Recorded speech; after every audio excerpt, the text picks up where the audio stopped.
welcome to the next episode of Never Too Small to Brand, Brandversations. And yeah, I'm so happy to do the second episode. And look who is with us, Prathish Nair, the man who we don't get at all. And it was so much of a struggle for me to catch hold of him today. And I'm so happy that I happened to get him today to have a brand conversation with myself and Ravi today on Never Too Small to Brand conversations. So before we start off, a little brief in terms of who Pratish is and what does he do? What is he up to otherwise? So just a small bit. I can go candid over it, but I'm not doing that. I know him very well. But Pratish is the chief business and brand architect of Trancend Consulting, and he's a globetrotter. He consults with a lot of brands around the world, and he's worked across segments from FMCG to banking to corporate to whatnot. And I'm sure Pratish will touch upon on some of those aspects as and when we talk. He's launched or he's worked with brands like Canara Bank, KLF Nirmal, Live Pure, Synthite, Tata Capital, a lot of brands, including I think he's worked with the BIL too here. So a lot of stuff, a lot of work, what he's done, immense wealth of knowledge. We have had very interesting conversations offline and online that ways. And today is an online conversation. We're trying to make it as candid as possible. And yeah, let's see, exciting webinar this is going to be. And yeah, welcome, Pratish. Thank you so much. Put your Hey, mics Prathish. on and we can get rolling. Yeah, All right. first of all, Prathish is full of stories because one day he is dining with royalty and one day he's dining with royalty in Malta, then he's helping brand some little country in Africa, then he's doing some stuff with wine in Italy and God knows what. He's all over the place. Pratish, start off by saying what's it like to be stuck in one place in this lockdown? Well, first of all, thank you all, and I think it's more important for us to realize that the world around us is going through a very interesting change. And first of all, maybe we should thank ourselves because this is going to be once in a lifetime opportunity. Probably our parents went through something like this during the war days, and earlier to that.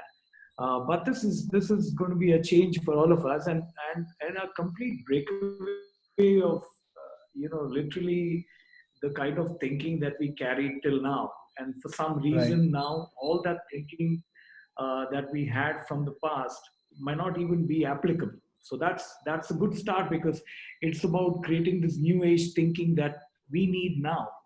So almost like saying the principles of engagement or rules of engagement are suddenly going to change, and that's going to be the exciting part because it's us who's going to decide what's going to happen in terms of how our life is going to be and what we're going to do and how we're going to interact. Okay, now what has been interesting is that I've had, of course, a great brand journey from many years now. We work with a whole lot of people, categories, consumers across various fields, from small villages primarily to larger things. And very interestingly, now I get to work with governments. And what is really, really interesting is that, we are seeing the resurgence of India. And India today is among the top 2 or 3 nations when it comes in terms of, the placeholders, what we call. So there is instant recognition when you say you're from India. There is instant respect when it comes to, India and the values that we have. And one thing is really good is they definitely say that you guys are not like Chinese. So that's a great start for us. I mean, I'm saying this from my first-hand interactions with, various people, and, you feel so good about it, saying that, when we are thinking about it from an India outside point of view, from India, I mean, we don't look at it that way. But from the outside, it's completely different. And that's tremendously positive news and tremendously important for us to realize the place that we're going to hold. And I think we as this generation that is going through this entire thing has to make all that difference. So I think, I want to, first of all, definitely spread a positive message, because that's the need of the hour. There are definitely crises around us. There are a lot of things being turned upside down. But I think it's better to be on the positive side. Otherwise, it's just going to be a sinkhole that you just draw you down, and that's not a good thing to happen. So um, yeah, so that's a little bit about me. And first of all, I want to make this conversation completely open. You guys can stop me whenever required. I mean, I'm just going to talk about a few things that that occur to me as sitting indoors. So objective is to share the things that us as a platform can actually create and help a lot of people around us, because there's nothing that better that we can do right now rather than get onto an online platform just like this, and with a good group of friends, and start talking about things that we could do to help a lot of people. Maybe make some money in between. That could be a good thing. But the whole idea is about how is it that we could congregate together and do something which is useful for all of us. Right. So that's the idea. Right. So Pratish, before we go ahead, and I know there's lot of light you can throw on. You've been researching, and I know we've been chatting over this, going a little in depth into different sectors and all of that. But before that, if you could set a little context about yourself, what have you been doing? What have, in the space of branding, and what kind of projects excite you? Just a little bit about that, Pratish, would be great. All right, I mean, of course, if I were to talk about the last 15, 20 days now, that sounds like history to all of us. So we have really worried, definitely things that are there in the future. So of course, past makes it you get us understand. Fortunately for the colleagues that who we all work together, we tried not to stick to any particular segment. So recently, I can talk to you about we work with an electric automotive company, and one of the most interesting points that we were talking about was not to get into personal transport at first. Because personal transport has got a whole lot of things attached to that, and we're talking about one of the biggest thing is range anxiety, and then the the look of it, all of that. But very interestingly, we suggested this to the EV company to get into the commercial segment, and commercial segment including an auto rickshaw. So we are starting off with products in auto rickshaws, in delivery systems that are currently going to be used by people like Swiggy and others. And the third one would be the intercity small three-wheel vehicle. So that's the segment that we're getting. So we really have to start thinking in those lines. Very interestingly, we also got to work on a university brand, which was headed by a very interesting man, the former chairman of, I would say the chairman emeritus of Infosys. Amazing man, and that's a wonderful project. We getting access to a project like that itself was great, and then of course having a team of people just like the think tanks of the so to say, IT industry coming together to make something that college really don't know that. Of course, I opened up the last outside. Being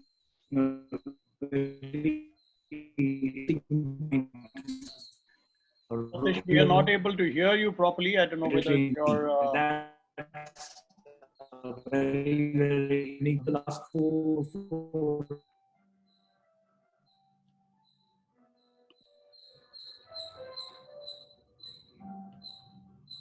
Ravi, are you able to hear Pratish? No, I'm not. I'm just.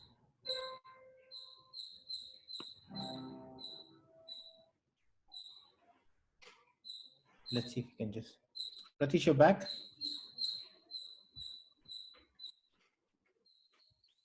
Your audio, Pratish. Sorry, that's what primarily happens when you're trying to do too many. If you're connected on two Okay. machines, So then probably one of them you switch it off, so it becomes a little more easier. yeah, that's what I've done. Anyway, okay. So yeah, so in the last couple of years, like I said, I've connected with Europe and Malta primarily, and we have an association where we formed a group of 33 countries altogether, and we interact on a lot of topics. Of course, business being one of the most primary things. So we exchange ideas, we exchange business propositions, proposals from various countries. So currently, Europe is a hotbed when it comes to those kind of opportunities. But with all this, it's going to change. The other countries that I've got recently associated with is the Central African region, and that's an amazing thing. In fact, it was a complete shocker to me in terms of what the region itself has to in terms of its opportunities. So we are working with a country called Equatorial Guinea, and there are a whole lot of initiatives that we've planned over there, and of course, including developing something on their brand to promote themselves, but all that now takes a tailspin altogether in terms of what we're going to do and how we're going to initiate it. So that's some few things that we are currently engaged in. So so like I said, it gives us a very uh, inside outside perspective and an outside inside perspective when it comes to who we are and what we need to do altogether.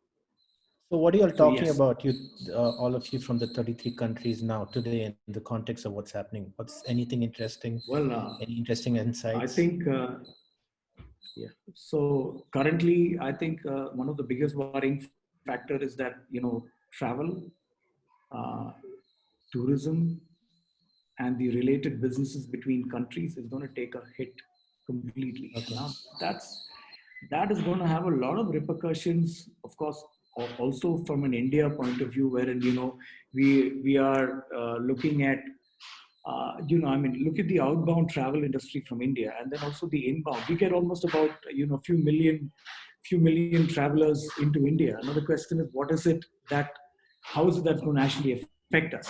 So that's from a tourism point of view. But I think there are many industries that are going to be, impacted negatively to a matter. In fact, I want to share a screen. One second, I'll just show you one particular this I shared on my. Are you able to see the screen? Yep. The COVID-19 heat map? Yeah. Yeah. So this Okay. is very interesting. This is a Moody's map that was released a couple of days back. In fact, talking about which are the industries that are going to go in terms of the high exposure, the mid exposure, and the low exposure. Now, I think these are the industries where we really have to re-strategize altogether. So travel tourism is one big thing. Of course, I think cruise companies are going to face the biggest amount of difficulty in the short term.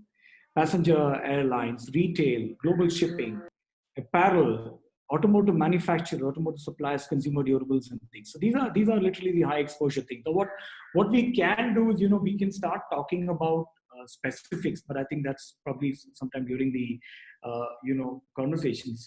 Maybe later and during the conversation. The other thing is look at the side where there is going to be some amount of midterm or a medium or a moderate kind of an exposure is on beverages, chemicals, proteins, very, very interesting. So this is something very interesting. We can talk a lot about this. Technology, hardware, steel producers, service companies. So all of these things will have to kind of almost redefine their outlook towards the market, and also how they're going to manage in terms of what the new world is. Especially when it comes to, let's say, we're having a post lockdown situation. What are the rules that are going to come? So there's going to be a whole bunch of protocols that are going to come into play. Social distancing being, what I would say probably one of the most basic thing that we can do, but there would be other rules. And in fact, there was a news about New Zealand Airways talking about keeping the center row empty so that there is social distancing in the aircraft. Now, Wow. how does that, That's interesting. translate in terms of, yeah, I mean, it's so just imagine restaurants. Just imagine shopping areas. What are we going to do? We'll stand in a queue with 6 feet distance. It's. I mean, it's new, but how are we going to handle it? Because these are protocols that have to be inculcated into the staff, and train them on and just imagine the frustrations that are going to take place. Now itself, there are so much of frustration when you're standing in a queue and somebody coming close to you and touching you. Now, just imagine you have 6 feet and there'll be someone who will cross the line and say, no, I was standing there.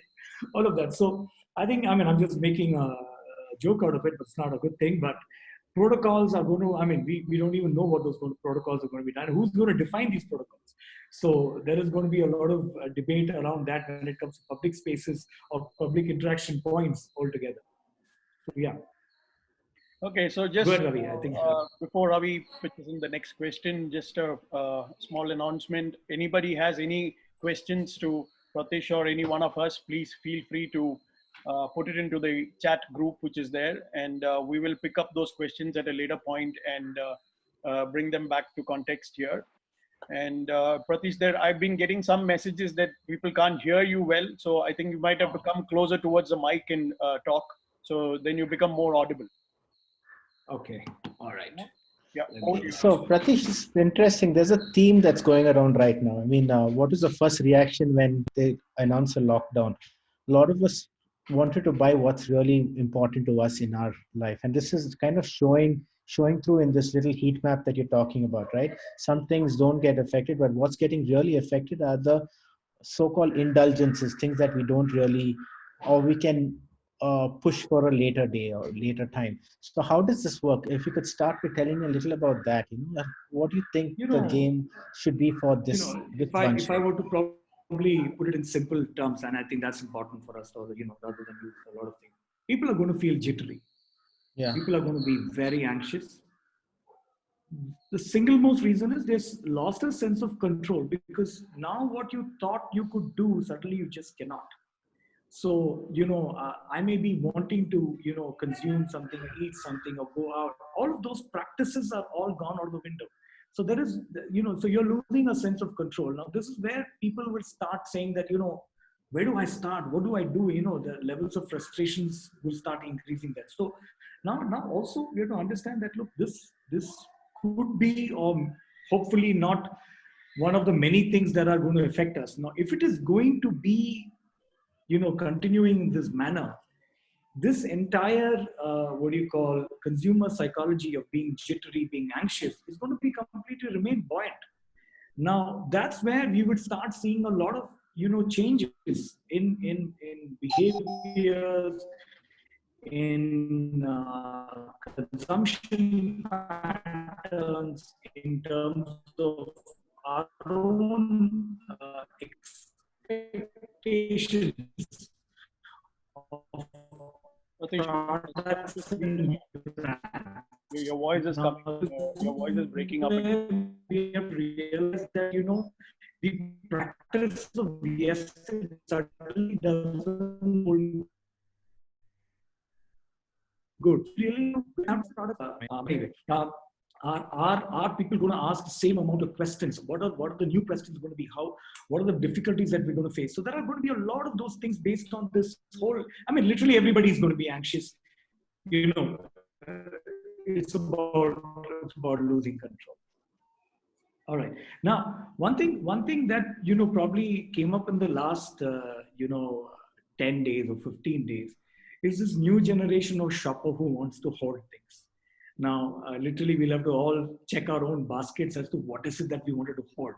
So now suddenly we have a type of customer. Now let's assume that most of the people will be storing, staples, sugar, pulses, rice, wheat, all of those, basic necessities. But there is a hoarding of a kind. I would probably think there is a lot of pharmaceutical products that are being currently bought. So when you go into a medical shop or a medical thing, that you would actually buy a whole lot of things that are totally unnecessary, but you would actually necessarily hold it because you're going to be worried that it's not going to be there in a few days' time. And yes, it definitely looks like doomsday there. All right. Interesting. Yeah. So those are. By the way, I want people to talk. These are some of the ideas that I have, but it's sitting at home trying to figure out what's happening. There are questions coming in, and we will pick that up towards the later half once we finish our probing in terms of important questions, what we feel needs to be asked. So, now we over to you. Yeah, so Okay. I mean, there's a huge bunch of textile and apparel brands that are, always trying to differentiate them today in the Indian market, and probably globally as being premium, as being luxury. Where does this go? If you could just throw some light on, the apparel and the luxury segment. So I know we're very, not talking about a 2 month thing. We're talking about this whole engine restarting in a bit. It'll take some time. But what do you think? What's the story about this if I bunch? were to put it in simple words, Yeah, conspicuous consumption is going to take a massive decline. yeah, uh, because suddenly you don't have anybody to show to. yeah. which has a lot of difficulty, because what happens to all those shoes, what happens to all those clothes that you've bought? Like, oh my god, I don't even really need them. Right. Because nobody's gonna be there to see it. So conspicuous consumption is going to be hit fun. I mean, it was interesting to see LVMH dole out hand sanitizers at this stage. Uh, Very interestingly, I can just imagine some of their stores around the world. So I remember a Are couple just of dead. months back, I'd seen the store in France, and it's a queue of Chinese people standing outside, and I'm wondering, what is this? I mean, it's why? Yes, But yes. yes, Yes. conspicuous consumption Zara is going to started take, doing masks now. I uh, heard that Zara's doing masks now. yes. So Zara doing masks. I believe H&M is also doing masks. But what is really sad is that, if you were to look at where their production, or the where they produce from, they produce from smaller countries. India being, I mean, I think contributes to a very small size of Zara or any of those international brands. But if you were to look at Bangladesh, Bangladesh is probably going to see a massive decline in terms of their exports, because they are fully dependent on these international brands, and mostly European nations when it comes into the terms of exports. So one, conspicuous consumption is going to be gone. Secondly, there is going to be a decline in altogether. I mean, what is fashion now? I mean, fashion is all about, you know so it is only becomes relevant when somebody else sees it. So altogether, the type of fashion that's going to emerge now is going to be completely interesting, because it's from a different world, and probably with everyone with masks. So I don't know. That's going to be the interesting side of fashion there. Yeah, Hi, Pratish. uh, Yeah. just I know we somebody's trying to ask a questions. I think we'll bring that to. I will start asking people to shoot their questions. Put it into the chat window for now. I will pick it up and then request you to ask your questions little later. Uh, we just wanted to probe them on 2, 3 interesting pointers more. So Pratish, I think a new world order is setting in, and we are all connected typically like on a Zoom call, right? Otherwise, we would have met and gone for dinner or something like that. And look where we are today, and we are sitting in front of our computer screens, chatting with each other, chatting with the world, interacting with a lot of people. And there have been also a lot of things which is doing the rounds. I want to surprise both of you with some bit. Uh, Video conference Okay. typically uh, comes with this thing saying that, okay, people sit at home and you don't know what they're wearing below because they typically put the shirt up and they come into conferences. I'm challenging both of you to stand up at this point of Oh time my and God. show me how you're dressed. All right. Maybe get a bit surprised over here. So let me. Yeah. So that's shorts and open shirt. But Not as when you not as actually put colorful on, as You, Ravi, can we see you? not as colorful as Pratish, but still in yeah, shorts why, anyway. why don't we see everyone, whoever? So I've done. See mine. I think. I'm little prepared for it, so I wore a little. Oh! That's hilarious. Good fun. I think What's Ashu wearing? the new world order is set in, and I'm sure we will see much more interactions like this. So just to pursue and continue the conversation, I picked up 2, 3 categories from the heat map what you shared. Now, one which I wanted to probe on is with regard to FMCG. I can see the likes of ID here in Bangalore trying to come up with technology where people can be intimated whenever the stocks are getting filled up in the neighborhood store. So they were saying, don't hoard, don't buy more, buy only what you need. So there are people like that people like ID who are in getting technology influenced into their business. There are some other brands like our own Maverick and Farmer, who's doing 21 days of cold brew online. Every day there's a video which is coming up. And these are things which brands are doing to stay relevant, because they're not able to transact and they want to know how to stay relevant, right? So what are your thoughts in terms of what FMCG industry is going to look like, that sector is going to look like, what's going to change? What are the opportunities there? Yeah. So primarily, FMCG, can be broadly classified into, I would say, basic consumptions like staples and, those necessary needs altogether, what forms a part of your grocery. And then you would have the other products, which are primarily comes under your, I would say, non-discretionary buy, but then, everything termed in terms of entertainment or, snacking and things like that. So when it comes to staples, there is going to be definitely a change of behavior. When I'm talking about now, you would be even more in a heightened, sensitive state wherein you would be worried about the date of packaging, the expiry of the expiry date, where the product is actually bought from. So now suddenly, brands that are there in the organic space, in the space of fresh foods, are going to see an upsurgence literally in terms of consumption. But at the same time, people are going to ask questions, or people need to be educated, on what it is, where. So there is a very interesting word which we used to use at Brand Union called source credibility. There is going to be a very clear thing saying that, tell me about where this is from, because I'm worried about what I'm going to eat. I'm worried about my family, my health, everybody around me is, their health and the way they consume things. So if that's the case, I really want to know where this is from. How old is it? Or how is it being processed? So the stories that are around source credibility is going to have tremendous amount of importance.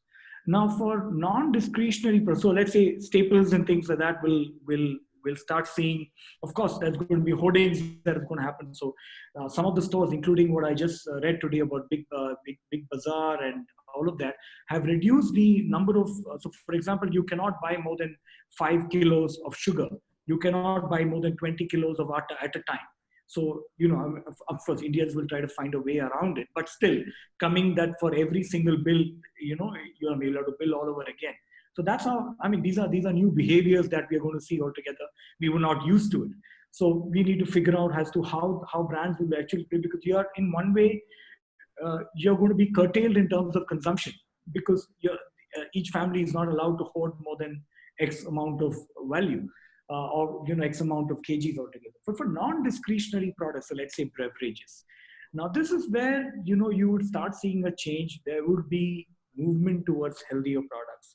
There will be movement towards products that actually have a sense of well-being attached to it. Now that's very, very important, saying that, look, it's not just a product. For example, if it was just in the case of, let's say, a snack cannot be just a snack. It cannot be just based on entertainment. It has to have a well-being aspect attached to that. So those are some of the changes that we're going to, so it's almost like, questioning your portfolio and seeing what would, given the fact that there is a heightened sense of, awareness, heightened sense of well-being, heightened sense of knowing and, wanting to know, what is it that brands need to do in terms of educating the customers and putting out the right messages and the right products and the right mix of products. Yeah. So also, Prathish, we were having a chat and you're talking about how it'll be an interesting collaboration between maybe unrelated industries, but using strengths of one and the other. So yeah, so a couple of examples have actually come, and what really surprised me was one yesterday. I mean, we always thought Domino's. I mean, of course, in the heart of Domino's is a well-oiled logistics system of delivering, so to say, entertainment that or entertainment for your mouth altogether. So, if you want to look at a well-oiled system around that, they have an excellent delivery system, and in fact, it's called a just-in-time delivery. They have a 30-minute kind of a delivery mechanism built into that. Now, with that system being live and able to, put to use, Service. yeah, the service can be actually, I mean, of course, they were definitely facing some amount of decline in terms of their overall sales. So they have been able to tie up with ITC, and ITC being especially Ashirvad and its range of products, fantastic. And I had got to work with Ashirvad during the beginning days in 2006 and 7, and it was simply brilliant to work with them. And very interestingly, the soul and heart of ITC, they were one of the first ones to actually create a source credibility story of Sabarmati Atta and all of those kind of stories, which was excellent. Now they have tied up with Domino's to ensure there is a last mile delivery of products. That's brilliant. So I'm not one saying that this is going to be an easy task for every company to go and crisscross the border and say that I'm going to tie up with this guy. So it has to be relevant. So now there is an opportunity for you to reach home. At the same time, it's also going to be the discretion of the brand, let's say in this case, Domino's, saying that what is it that, consumers in their particular segment most value today, and what would they expect their brand, let's say, what could Domino's have done better than just delivering pizzas? So here they came up with this wonderful thing. And of course, ITC also needed it. So it was a perfect handshake to that extent. Awesome. So I'll start taking questions and let's make it a little more interactive. So we have Vinay Tamala who wants to shoot a question. Vinay, go ahead. Ask your question, Vinay. Audible? Yes, you are. Yeah, all right. My question to all the panelists is that there is I feel that there is a behavioral change that is likely to happen on a permanent basis among consumers buying. And I would see that as maybe three different age groups. One is, what the 30 and below are going to do, what the 30 and 45 are going to do, and what the 45 plus are going to do.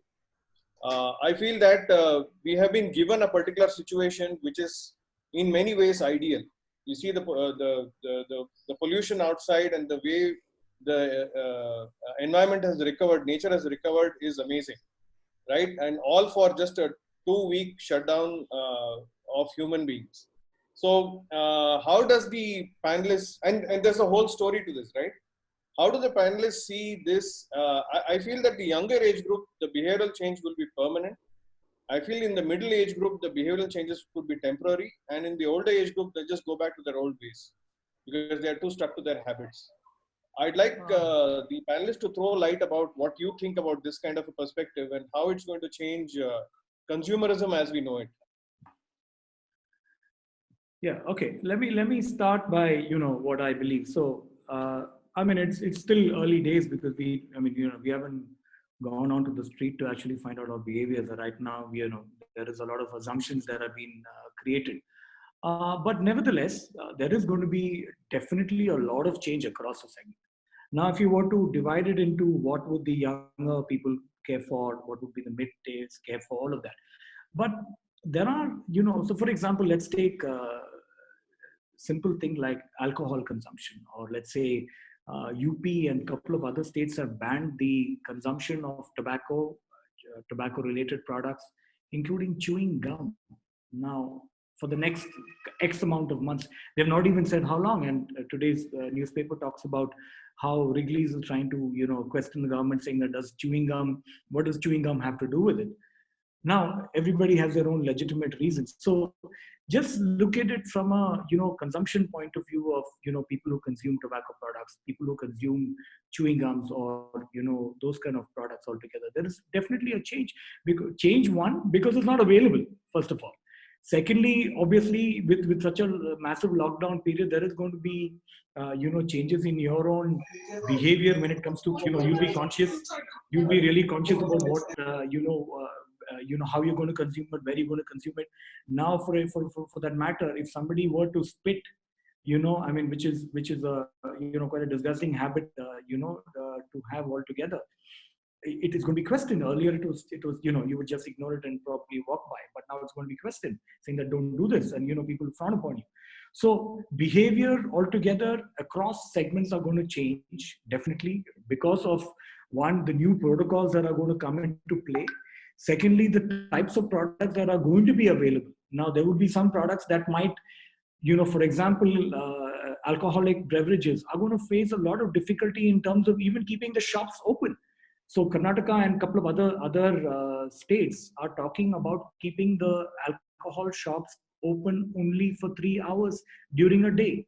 So definitely there's going to be a lot of change. Now, when it comes to older people, the way we, the food habits, the purchase of, let's say, medical products, all of those things are going to change altogether. And there again, there is a heightened sense of well-being there. So what could we do better to keep yourself more safe?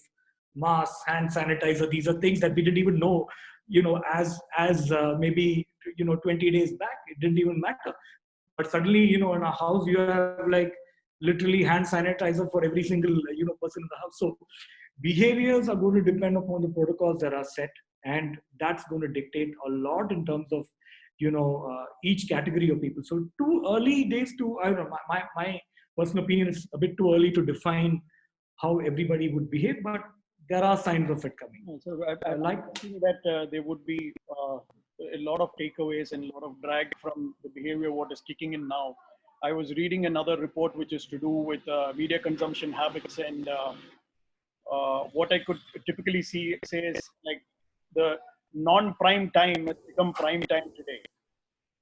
With a lot more people trying to log into the internet, and the news channel viewership has gone up because everybody is trying to be glued in to understand what's happening. So the newspaper, the news channel viewership has gone up by 21%.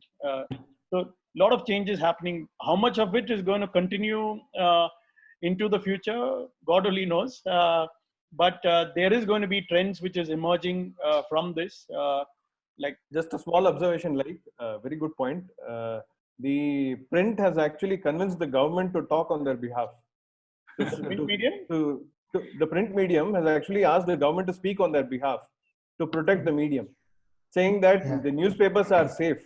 They don't carry the virus, which is a fallacy. But have you noticed?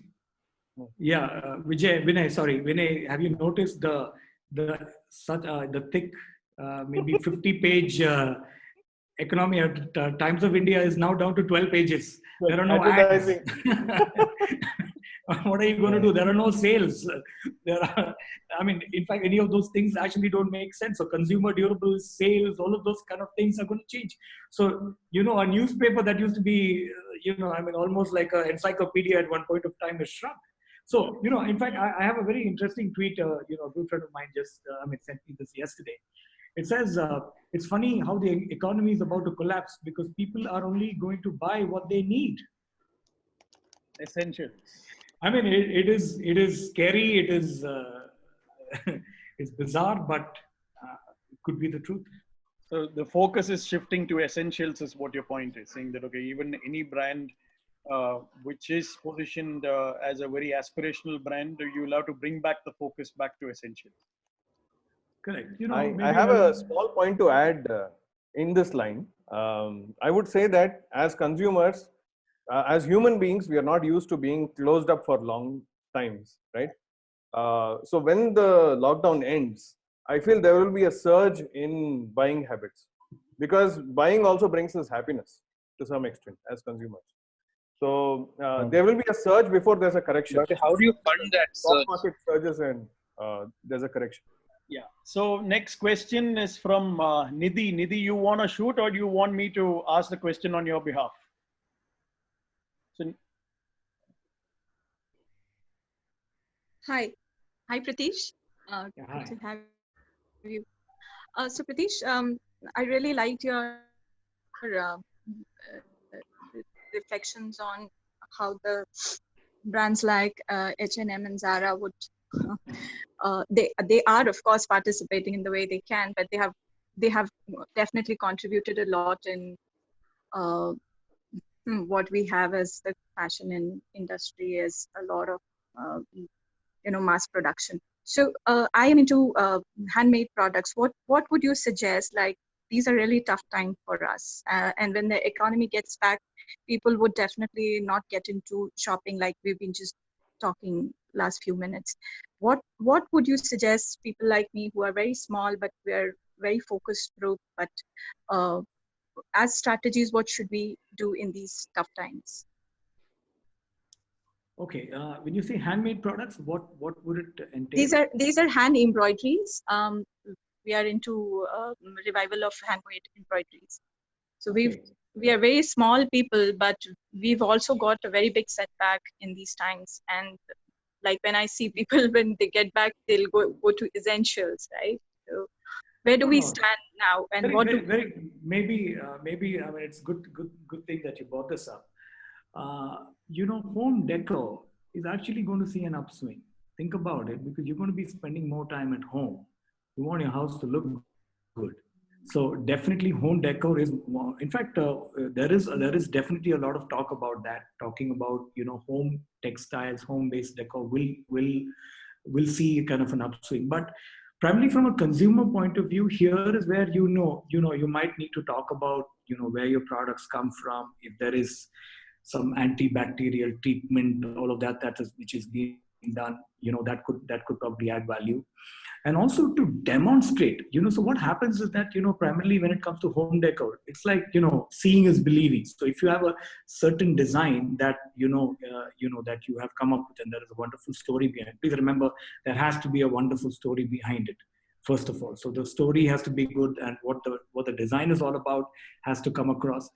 And also the application of it. So most people actually, I mean, this particular behavior I noticed in the Middle East, when you actually travel.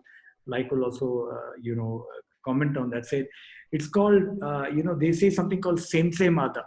Yeah, it's an Arabic term for saying that whatever that guy is eating, I want the same thing. Okay, so demonstration or the application of your product at this stage, into a home decor piece, and all of that will probably add value to that. But yes, definitely there are positive things to that, but it's going to take a lot more effort than it was, in the past, wherein which you didn't have to convince people. It was, I mean, it was quite easy in that way. So a lot more stories, a lot more on your fabric that we're using. If there are some treatments that you have done on the fabric, could probably give it an extra boost.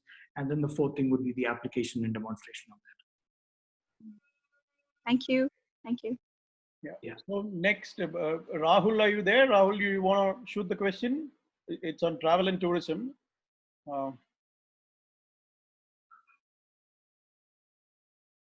Okay, I'll ask on his behalf. I think, see his point Can of I view. ask something? Yeah. Rahul?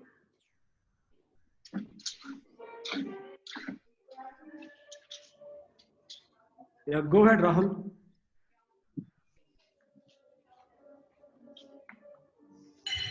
Yeah, hi Pratish.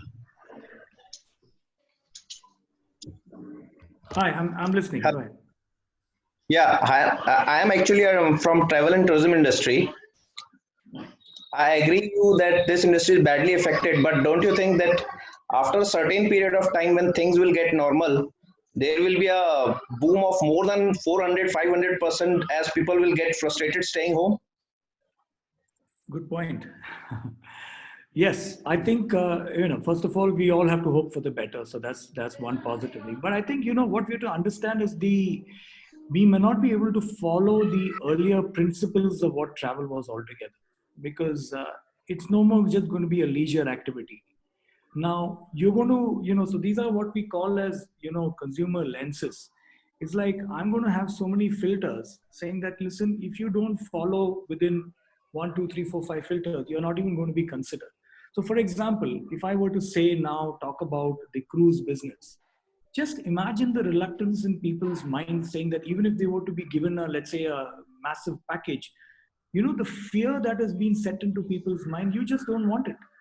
So brands and the businesses that have to work so hard now to convince and to basically break those barriers.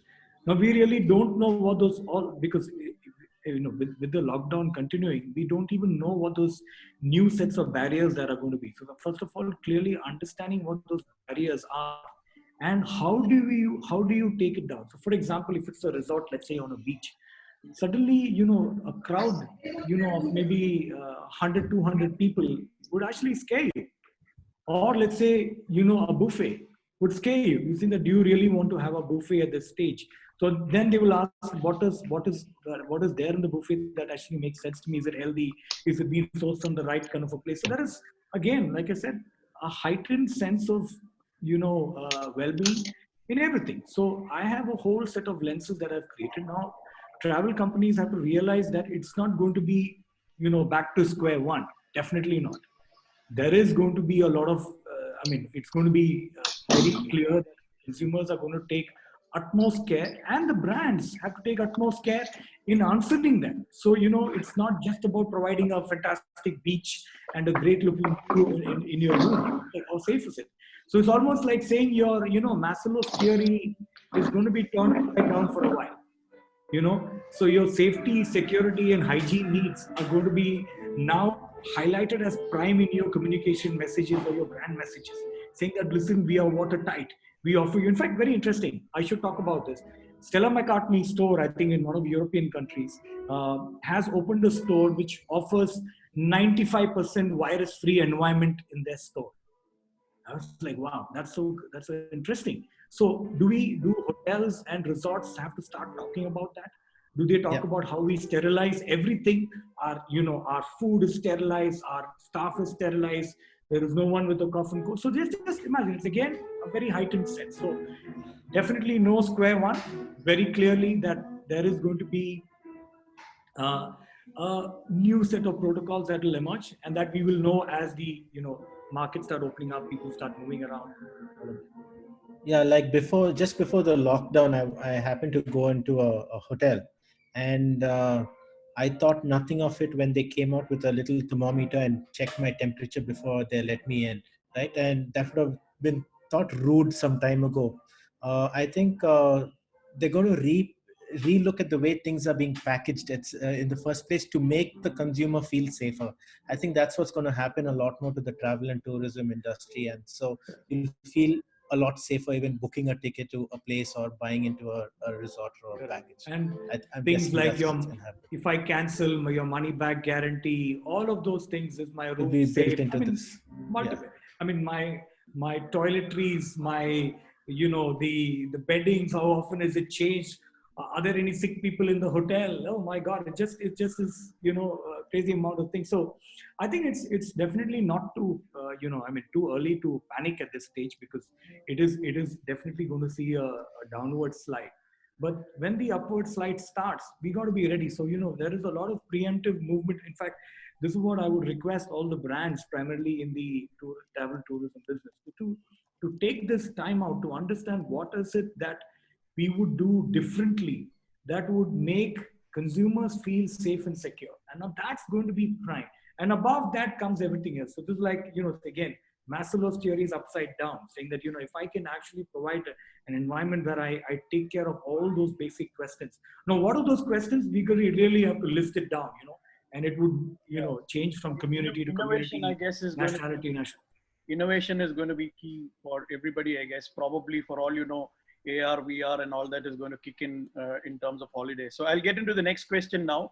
I think it's Rajiv Baldwa. Rajiv is a distributor of paper and packaging goods. Rajiv, you want to ask your question? Unmute yourself. Yeah, I want to. The video will be on? No. No need video. Bandwidth will. Okay. So my question is a little clear. There are two parts of the question. One, we are from the paper and packaging board space.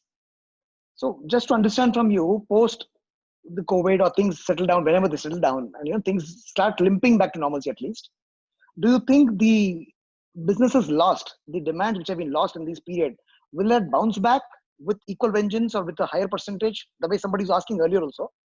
Do we think that whatever is not sold or whatever is not consumed in these 3-4 months, will that be made up later, or whatever is gone will remain gone? That's one part of the question. Do you think packaging boards, consumer products, will they actually come back with a bigger vengeance, or will they come back with a higher demand, or it will remain subdued? That's the first part of the question. Secondly, since we are more into the distribution and the service providing space of packaging boards and paper, how do you think branding our service or branding my service vis-a-vis a competitor, how will branding help us demarket ourselves or distinguish ourselves from other providers? How does branding help for people who are not into manufacturing? Okay, so answering part one, I don't know if you've noticed this. Many of the tea brands have gone into board-based packaging. I don't know if you've noticed this, especially Yes, Tata I'm noticing Tea that. and his brands. That's a great news, and that started way before this whole thing, because they wanted to move away from plastic-based packaging. So that's definitely a good thing that has happened. So there is increased recognition in the market for board-based products. So that's anyway before the thing altogether. Now, unsold stock during this particular season, oh my God, that's going to be a really uphill task, because it's, I don't know if discounts are actually going to work to that extent of, wherein way people are going to be consuming based on discounts. So that's going to be definitely a challenge, because there are going to be difficulties around that. Again, I'm not able to comment on it, because we'll have to actually go out to the street or go out to the stores to see what is actually happening, what is being taken, what's not being taken, all that. So otherwise, it'll just remain speculative. But board-based packaging, I think it's going to look good, because one, I think it stands a better chance of virus retardation compared to the other mediums, is what I can understand. And of course, paper has been trying to say that a lot, including the newspaper guys. But if you were to look at how you want to brand yourself, now, principles of branding would still remain the same. Then first of all, how do you differentiate from what is available in the market? So is there something that you have that others, which would make others believe in you far more easily, or far more in a convincing manner? Or let's say you talked about a certain treatment that you do to every single board that is being done as a part of your process, a part of your sterilization process, to ensure that it has carries no so to say residue of anything, of any kind of virus or any of those disease causing pathogens altogether. So objective for you would be to definitely understand there is definitely an upswing towards paper-based products and packaging products. Understand the industries that would need to now change, because this is a good opportunity to change from your earlier plastic-based packaging into paperboard packaging. But most companies at this stage right now will need support. So I always suggest this to larger vendors and larger companies to go with a solution, rather than to go and say that I have a paperback product. Now, if you say that, listen, I've come to you with this solution, and these are the methods that you can actually adopt in terms of putting it out in the market, it is a solution to them, rather than them trying to figure out how it's going to be done. So you tell them about the product, you talk about your methodology in terms of sterilization, you talk about the process that you're going to adopt, the process flow that you're going to do, how you're going to assist them in their production, and how it is going to be a finished product compared to what was them or holding in the market earlier. So that would be the answer. I think you can substantiate more. Yeah. So I'll pick up two more questions, Prathish. I'm just shooting it on their behalf. And with that, we will end, because otherwise this will go on. One is from Amit Sarda, who says, we have a women's fashion brand, and our business model has been for clients to visit our store, touch and feel the product. They have a tendency to feel the fabric, see whether it is fitting well, and then go ahead. Do you see that changing in the near future, in the new world order? So that is one. Second question is from Piyush Modi, who comes from building material industry and construction. And his question to you is, do you think essentials like roti, kapda and makan will still hold true? Will they stay as essentials? Or more so for him, he wanted to know whether the makan will exist or not in the new world order. Wow, good questions. Okay, let me start with the apparel. Now, apparel definitely in the short term, there is going to be a dip because people are not going to be allowed to literally walk into larger stores or for that matter, malls and, larger congregation areas, primarily like, commercial street and things like that from in India, from a Bangalore point of view. So there is some things that we can probably do, and I think this has happened in China over the last maybe 8 to 10 months altogether. They have something called live streaming. Okay, and that's very, very interesting that they have created a few sets of people who actually live stream a product, altogether in terms of the fashion or the accessories altogether.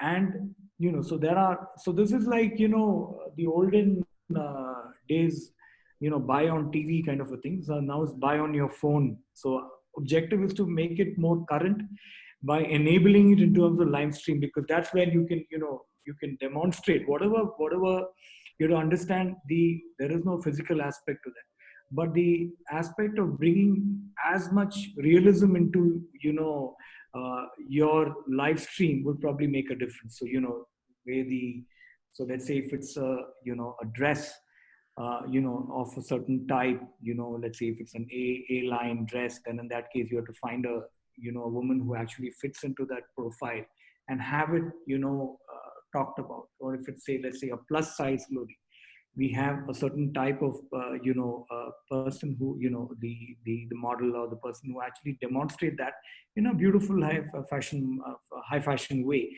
Now this is where Amit, you need to define that what is it that is your best, and who would actually carry that in the most presentable manner to ensure that there is a sale, and of course enable everything. So buy on the go kind of a thing, where in which there will be a button, there are offers given saying that you buy 2 of these you would get. So make it as exciting as possible. And I think live stream as a tool in India is not being used at all. And I think with people sitting at home and with a reasonable internet connection, I think that's probably the way to go forward. Now, second question being, yeah. That is, second question is with regard to the existence of Makan in the new world order. Yeah, definitely. I think existence of Makan is there, but new Makan is going to probably take some amount of hit altogether. But I wouldn't say that it is altogether bad news. What would be, with people's salaries and all of that coming under pressure and all of that, there would be, I would say, some amount of realism that would need to be reflected in the real estate industry. Because, of course, looking at cities like Bangalore, Bombay, and all of that, definitely there is going to be a correction in terms of pricing. That is for one. Secondly, in terms of the product also, now we really have to question saying that what is the type of product that was sold yesterday versus what is going to be sold today. So now suddenly large apartment complexes will question everything from, do I need a very massive pool because nobody's allowed to go to the pool? Do I need a massive gym? Things like that. So we really have to really reconfigure our, design and architecture based on many of those things, which are going to be challenging in one way, and also to understand what the consumer wants. So again, it's about developing the right type of product, for this particular market. At the same time, selling it at the right price. Inflationary price might not work because you're going to be stuck with a lot of inventory right now. So it's all about reconfiguring the inventory. You and think also, products will work better in the new world order, value-based products? I think it is. Yeah, it is definitely going to be value-based products, and I think affordable housing will probably be the way forward altogether. But also in terms of commercial spaces, the last 18-20 months in India saw a lot of people running towards consolidating spaces under co-working areas. It's going to take a big hit because suddenly that doesn't hold good. I mean, you can just the story of what happened with WeWork, and it's literally going to create more issues there. True. Yep. So thank you so much, Prathish. Thanks for taking time out. And whenever you are in India, or it doesn't matter nowadays, wherever you are in the world, we would Just love live stream to see you again. And since Zoom is there and other softwares are there, I guess it makes it easier for us to keep connecting. So who was here, keep following us at Never Too Small to Brand. We come back again on Thursday at 11:30 in the morning with another new person. And it's a surprise in terms of who's going to be there. But follow our pages on Instagram, on Facebook. And yeah, you will get to know who we're going to speak to in the next episode soon. And also, if you'd like to ask some more questions to Prathish, you could post your questions on the Facebook page under the live the video. So great, thank you. Okay, thanks a lot. Thanks Any everyone. questions, please It was fun. and I think stay positive. That's all. Yes. Take care. Bye bye. Yes. Thanks, All right. guys. Thank you. Bye-bye. Bye. thank you.